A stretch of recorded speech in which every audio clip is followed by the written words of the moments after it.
Urgently. 5 minutes ago. Ukrainian troops landed on Russian territory.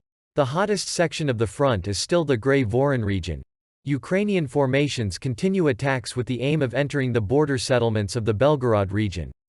During the day, movements and concentrations of Ukrainian armed forces units were recorded in Bolshaya Pisarevka, Popovka, Lukashovka, Alexandrovka and Shaska. Judging by the scale of the forces involved, the enemy is actively preparing for offensive actions. Black small square Ukrainian Army aviation is also involved.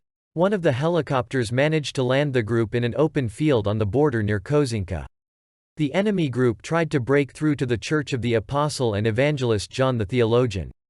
There are plenty of places on this nickel that are suitable for filming TikTok reporting videos due to the abundance of remarkable buildings.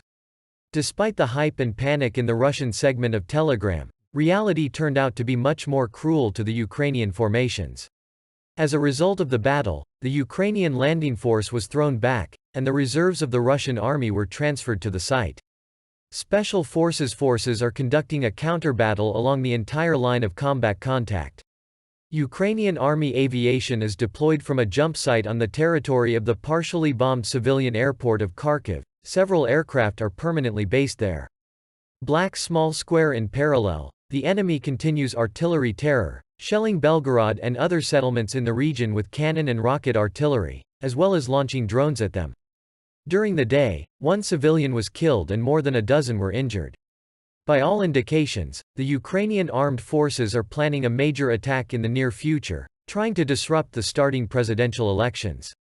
All this corresponds to the love of the Kyiv regime and its owners for PR campaigns.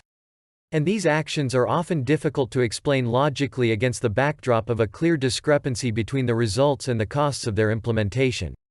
Let us separately note another unpleasant point. In recent days we have repeatedly pointed out that, unlike the attack in the spring of last year, this time the Ukrainian armed forces have not yet been able to achieve even media success.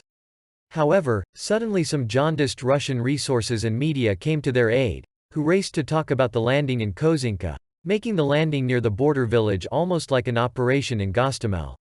And this, of course, contributed to the dispersal of rumors in Grey Voron and the spread of panic.